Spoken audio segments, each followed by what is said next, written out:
हिंदी में यूपीएससी की तैयारी से संबंधित प्रोग्राम्स को देखने के लिए सब्सक्राइब करें study IQIAS Hindi. A very very very warm hearted welcome to all of you. This side is Abhinav Kumar Bohre और आज मैं आपके समक्ष लेकर प्रस्तुत हूं एक इंपॉर्टेंट डिस्कशन। बेसिकली क्या है ये डिस्कशन? तो अगर मैं आपसे कहूं कि भारत में आने वाले समय में आपको कितने राज्य तक देखने को मिल सकते हैं, आज के समय अगर हम चर्चा करें तो नियर अबाउट 28 राज्य हैं हमारे पास और 8 केंद्र शासित प्रदेश हैं।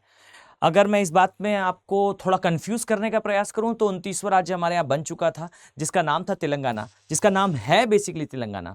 और आज के समय आपको दिखाई देगा कि 28 राज्य हैं। इसका सिंपल सा कारण है कि जम्मू और कश्मीर की स्टेटहुड को जो है वो खत्म कर दिया गया और 2 यूनियन टेरिटरी का एस्टेब्लिशमेंट करा, जिससे हमारे यहाँ 7 से बढ़कर 9 केंद्र शासित प्रदेश हो गए थे। बाद में दादर नगर हवेली और दमन और द्वीप को जो मर्जर के द्वारा बनाया गया, इससे हमारे यहाँ फिर से विन्यास वही 28 राज्य और 8 केंद्र शासित प्रदेशों का हो गया। अब अगर मैं आपसे कहूं कि भाई आने वाले समय में हमें भारत में कौन कौन से राज्य और देखने को मिल सकते हैं, तो देखिए इसका सीधा सीधा एक आंसर है कि याद रखें कि राज्यों का पुनर्गठन यह हमारे संविधान का एक प्रावधान है। डिमांड के अकॉर्डिंगली जो है हम राज्यों का एस्टेब्लिशमेंट कर सकते हैं, लेकिन इस चीज का विशेष ध्यान रखिए कि इनके गठन का आधार हमारे लिए काफी महत्वपूर्ण होता है। कई बार ये आधार ऐसे हों जिसके कारण जो है वो सेपरेटिस्ट मूवमेंट या मैं कहूं अलगाववादी जो विचारधारा है वो प्रमोट होती है, तब के समय में प्रॉब्लमेटिक है। और अगर ये हमारी प्रशासनिक सुविधा के लिए है तो ये एक विकासवादी कार्य है। अगर मैं इसका उदाहरण दूं तो यूपी से जो है वो यूपी को विभाजित करके 3 से 4 राज्य बनाए जा सकते हैं, क्योंकि ये काफी बड़ा राज्य है। प्रशासनिक दृष्टि से यह बेहतर अप्रोच हो सकती है। अब इसके कुछ राजनीतिक जो है वो कारण भी हो सकते हैं जिसका हमें जो है दुष्प्रभाव भी देखने को मिल सकता है, लेकिन फिर भी अगर हम प्रशासनिक दृष्टि से देखें तो एक पूर्वांचल बन सकता है, एक बुंदेलखंड बन सकता है, और इस तरीके की कभी ना कभी प्रशासनिक या फिर क्षेत्रीय स्तर पर डिमांडें रही हैं। अब कॉन्स्पिरेसीज पर नहीं चलना है, हमें केवल और केवल यह समझना है किसी राज्य के अंदर अगर हम देखें तो आज के समय किस दृष्टि से हम जो है उसका विभाजन देख पा रहे हैं भविष्य में, या फिर वो क्या पॉसिबिलिटीज है कि हमारे नक्शे पर कहां कहां पर नए राज्य बन सकते हैं। अब कुछ सुरक्षा की दृष्टि से जैसे लद्दाख वाले एरिया से कारगिल को अलग करना, और उसी तरीके से अगर हम देखें तो हमारे नॉर्थ ईस्ट में बोडोलैंड की जो है एस्टेब्लिशमेंट की डिमांड, ये कहीं ना कहीं नकारात्मक दृष्टि पे जाने वाला एक रास्ता होता है। तो आइए हम पहले इसे समझते हैं कि बेसिकली राज्यों के गठन का जो आधुनिक आधार है, मतलब जिसे हम कह सकते हैं कि वो ओल्ड पैटर्न नहीं, एक न्यू पैटर्न, जहां पर सरकार एक दृष्टिकोण के अनुसार जो है वो राज्य का एस्टेब्लिशमेंट कर सकती है, हम उस पर चर्चा करते हैं। देखिए सबसे पहले और सबसे इंपॉर्टेंट तो किसी भी राज्य का ये एक अवेट सिटीजन के फॉर्म में याद रखिए और यूपीएससी एस्पिरेंट के फॉर्म में हमेशा याद रखिएगा कि अगर हम राज्य का निर्माण कर रहे हैं तो इस राज्य से हमें हमारे राष्ट्र को क्या फायदा है। तो सबसे इंपॉर्टेंटली राज्य के गठन का आधुनिक आधार एक सुरक्षा होना चाहिए, और इसी आधार पर हमारी आंतरिक सुरक्षा, हमारी जो सोवरेनिटी है, ये आधार होना चाहिए। इसमें सबसे पहले आपको दिखाई देगा कि हमने जम्मू और कश्मीर को विभाजित करके हमारी एक जो जियोपॉलिटिकल हमारी लोकेशन है उसको और भी ज्यादा स्ट्रेंथन करा, अर्थात सुरक्षा की दृष्टि से। एक और आप देखेंगे प्रशासनिक दृष्टि से, इसमें एक बेहतर एग्जांपल आपको मध्य प्रदेश का दिखाई देगा, जहां से मध्य प्रदेश से अलग करके छत्तीसगढ़ का एस्टेब्लिशमेंट करा गया, और इसका अच्छे फायदे भी दिखे।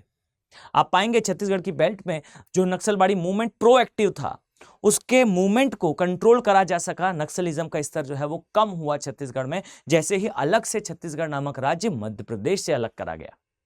इसी तरीके से कुछ सामाजिक आर्थिक कारण हो सकते हैं, जैसा हमने पहले भी देख रखा है भारत में कई जो ऐसे राज्य रहे हैं जिनका आकार काफी बड़ा है, इस कारण सांस्कृतिक भिन्नताएं बहुत दिखती हैं। अब अगर इस तरीके से संस्कृति और वहाँ के जो लोकल जो समाज है उसके वैल्यूज को अगर हम स्ट्रेंथन करना चाहें तो कई जगह हमने जो है इस तरीके से भी राज्यों का एस्टेब्लिशमेंट करा है। 2 क्रूशियल हो जाते हैं, याद रखिए, एक है भाषाई स्तर पर, और भाषाई स्तर पर क्यों, तो कभी कभार ये भाषाई स्तर पर जब समाज में जो है डिस्पैरिटीज बढ़ती हैं तो कहीं ना कहीं जो दिशाएं हैं वो अलग अलग होती हुई भी दिखाई देती हैं। तो चलिए हम इन कारणों के आधार पर देखते हैं कि भारत में कितने राज्यों की स्थापना या फिर किन किन की डिमांड हमें देखने को रिसेंट ईयर्स में मिलती है। तो सबसे पहले तो हम ड्रॉ करना स्टार्ट करते हैं भारत का मैप। ये आपको दिखाई देगा, ये है भारत का उत्तर वाला पोर्शन, अर्थात लद्दाख वाला एरिया। इसी तरीके से आप चलते हुए नीचे आएंगे तो ये जो एरिया है यहाँ उत्तराखंड और हिमाचल प्रदेश आपको दिखाई देंगे। यहाँ आपको नेपाल दिखाई देगा, ये एरिया जो है ये सिक्किम का एरिया है। इसके पश्चात ये हमारा नॉर्थ ईस्टर्न पोर्शन है, और इसी तरीके से आप चलते हुए आएंगे तो ये हमारा जम्मू कश्मीर वाला एरिया, ये राजस्थान वाला पोर्शन, ये हमारा गुजरात वाला एरिया, और इसी तरीके से हम देखेंगे कि ये हमारा प्रायद्वीपीय भारत, या जिसे हम जनरली पॉलिटिकली साउथ इंडिया के नाम से जानते हैं। फाइन, तो ये एक मोटा मोटा एरिया है। आइए हम इसमें कुछ चीजों को एलोकेट करें। अगर मैं आपसे कहूं तो ये जो ऊपर वाला प्लेस आपको दिखाई दे रहा है, ये प्लेस कौन सा है? तो याद रखिए ये प्लेस है बेसिकली जम्मू कश्मीर और लद्दाख वाला पोर्शन। याद रखिए यहां पर Jammu and Kashmir, Ladakh 2 union territories हैं। इनमें से जो लद्दाख यूनियन टेरिटरी है, इससे अलग करके हम देखते हैं कि सुरक्षा की दृष्टि से और प्रशासनिक दृष्टि से, दोनों ही दृष्टि से हम लद्दाख से जो है हम कारगिल को अलग कर सकते हैं।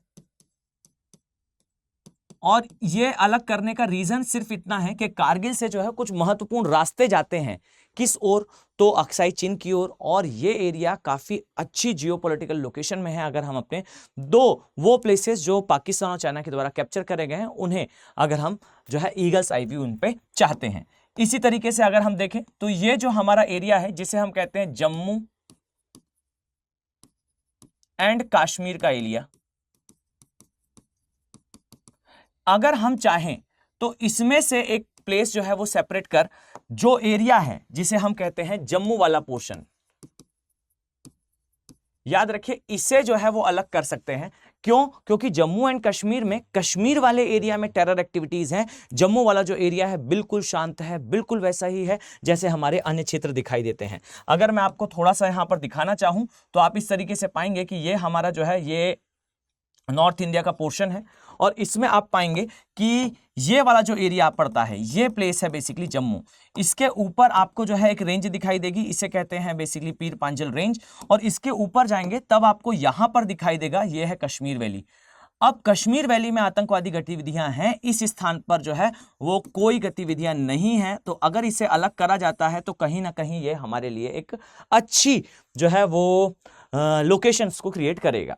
इसी तरीके से अगर हम थोड़ा सा नीचे आए तो याद रखिए ये वाला जो पोर्शन आपको दिखाई देता है यहां पर, तो ये जो पोर्शन है, ये पोर्शन बेसिकली है जम्मू के नीचे राजस्थान और गुजरात वाला एरिया। ठीक है, तो देखिए जो राजस्थान वाला एरिया है, समझिएगा कि इसे हम 2 पार्ट में देख सकते हैं। इसकी डिमांड भी पहले रही है। रीजन यह है कि इसका जो पश्चिमी भाग है, अर्थात इसका जो वेस्टर्न पोर्शन है, वो मेनली जो है वो क्या है, वो मेनली है बेसिकली डेजर्टिफाइड। अगर हम इसे थोड़ा सा मैप के फॉर्म में देखें तो कुछ इस तरीके से आपको जो है वो जम्मू का जो है, राजस्थान का माफ कीजिएगा, नक्शा आपको दिखाई देता है। ब्रॉडर सेंस में अगर हम बात करें तो कुछ इस तरीके से हमें दिखेगा। इसके बिल्कुल सेंट्रल वाले पार्ट से, यहां से आपको दिखाई देगा एक पर्वत श्रेणी जाती है। ये पर्वत श्रेणी कौन सी है? तो आई थिंक आप सभी बेहतर तरीके से अंदाज लगा पा रहे होंगे। ये एरिया है अरावली का, और इसका ये वाला पोर्शन ये कहलाएगा, ये बेसिकली एक प्रशासनिक दृष्टि से स्टैब्लिशमेंट बेहतर हो सकता है, ये कहलाएगा मारुस्थली राज्य, मारुस्थली राज्य या फिर मारुस्थली प्रदेश। कई बार इसे मरु प्रदेश भी कहा जाता है। ठीक है, तो ये क्यों? क्योंकि इस एरिया की जो वेजिटेशन है, या इस एरिया का जो आप कह सकते हैं इंटरेस्ट है, वो कहीं ना कहीं दूसरे प्लेस से थोड़ा डिफरेंट है। तो यहां पर मरु प्रदेश ये कहीं ना कहीं हमें बनता हुआ दिखता है। इसी तरीके से अगर हम देखें तो जो पोर्शन आपको यहां दिखाई दे रहा है, अर्थात जो गुजरात वाला एरिया है, वो यहां अगर हम आए तो आपको दिखाई देगा यहां पर एक पोर्शन मिलेगा आपको जो कच्छ वाला एरिया होगा, कच्छ क्षेत्र, और यहीं से जो है वो सौराष्ट्र वाला एरिया। वैसे इनकी संभावनाएं ये थोड़ी कम है, बट फिर भी अगर हम देखें तो विन्यास के आधार पर यहां पर एस्टेब्लिशमेंट भविष्य में कभी प्रशासनिक दृष्टि से करा जा सकता है। इसी तरीके से अगर हम आए तो जो महाराष्ट्र वाला पोर्शन हमें दिखाई देता है, अर्थात ये जो पोर्शन हमें दिखता है, इस पोर्शन की अगर हम बात करें तो यहां पर विदर्भ वाला एरिया, ये महाराष्ट्र से जो है वो अलग करा जा सकता है प्रशासनिक दृष्टि से। जस्ट अ सेकेंड, जो महाराष्ट्र वाला एरिया है इससे अलग करा जा सकता है एक विदर्भ वाला एरिया, और एक अलग करा जा सकता है जिसे कहते हैं मराठवाड़ा। मैं केवल संभावनाओं की अगर बात करूं तो इसके साथ कर्नाटका के क्षेत्र में भी कहीं ना कहीं आपको डिमांड देखने को मिलेगी कि कर्नाटका से उत्तरी और दक्षिणी इन क्षेत्रों का विभाजन करा जाए। उत्तरी और दक्षिणी का क्यों? तो इसका एक कारण याद रखिएगा कि यहां पर जो आर्थिक गतिविधियां हैं उसमें थोड़ी भिन्नता देखने को मिलती है। इसके अलावा और कोई क्षेत्रीय विवाद नहीं है, कोई ऐसा कारण नहीं है जिसके कारण विभाजन करा जाए। बस इतना है कि जो तटीय क्षेत्र है वो कुछ ज्यादा कमर्शियल एक्टिविटीज में, जो अंदर वाला एरिया है वो थोड़ा एग्रीकल्चरल एक्टिविटी में, बट ये बिल्कुल परफेक्टली ओवरलैप करते हैं। तो यहां पर बॉर्डर्स का क्रिएशन एक डिफिकल्ट टास्क होगा। इसी तरीके से अगर हम देखें तो यहां आपको जो तमिलनाडु वाला पोर्शन दिखाई देता है, याद रखिए कि तमिलनाडु वाले पोर्शन में आपको दिखेगा कि एक तटीय और इसी प्रकार से जैसा हमने कर्नाटका में देखा उत्तरी और दक्षिणी का जो है विभाजन देखने को मिल सकता है। केवल और केवल एग्रीकल्चरल एक्टिविटी और कमर्शियल एक्टिविटी के बेसिस पर इसे बेटर एडमिनिस्ट्रेशन के दृष्टिकोण से एस्टेब्लिश करा जा सकता है। इसकी डिमांड कहीं ना कहीं प्रशासनिक तौर पर भी देखी गई है।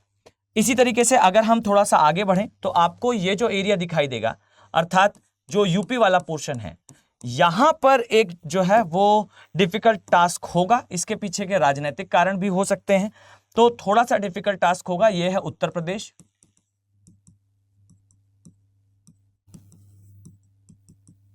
और देखिए उत्तर प्रदेश में आपको जो है एक भाग दिखेगा जो पूर्वांचल कहलाएगा,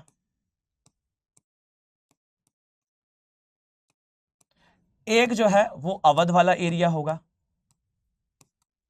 और ये भी संभावना है कि एक जो क्षेत्र है जो पहाड़ी क्षेत्रों से लगता है वहां पर भी, या पश्चिमी भाग वाला एरिया जहां से फिर ऊपर आप जाएंगे तो उत्तराखंड और हिमाचल प्रदेश पड़ता है, वहां पर भी एक स्टेट का एस्टेब्लिशमेंट करा जाए जो कि हिमाचल प्रदेश से सीमा बनाता है। अब यहां समझिएगा कि जो हिमाचल प्रदेश से सीमा बनाता है या तो उसे अलग राज्य रखा जाएगा या फिर वही जो है यूपी का जो है ब्रॉडर सेंस में उसका सक्सेसर होगा। ठीक, इसी तरीके से यहां आप अगर देखें तो ये जो एरिया है यहां पर डिमांड रही है एक मिथिला प्रदेश की, जो झारखंड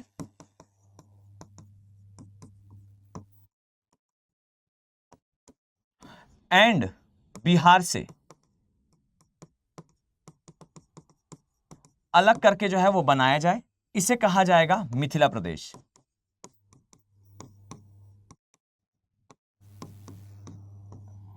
इसी तरीके से अगर हम देखें तो ऊपर वाला जो एरिया है जो खासकर हमारा कहलाता है चिकन नेक वाला एरिया, यहां पर कहीं ना कहीं आपको प्रशासनिक दृष्टि से जो है वो एक यूनियन टेरिटरी का एस्टेब्लिशमेंट मिल सकता है। क्यों?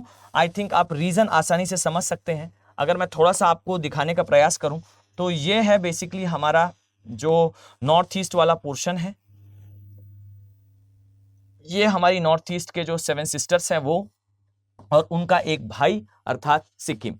तो यहां पर जो एरिया आपको दिखाई देता है ये प्लेस, इसे पश्चिम बंगाल से जो है वो अलग कर कर यहां पर जो है वो एक यूनियन टेरिटरी का, या आप कह सकते हैं राज्य का एस्टेब्लिशमेंट करा जाएगा।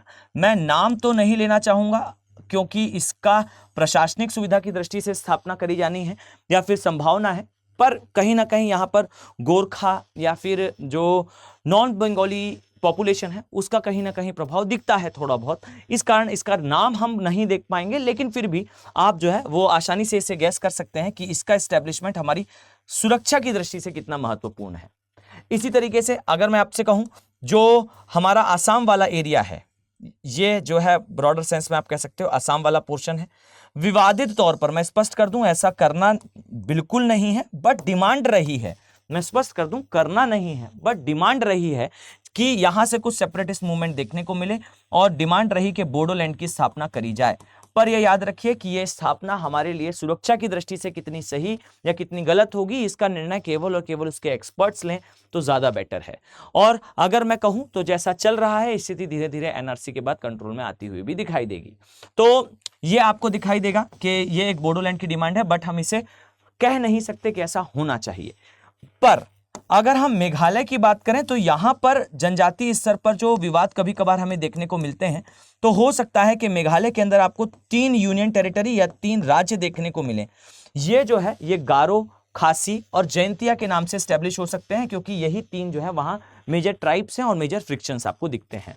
ठीक है, तो यहां आपको मिलेगा गारो, खासी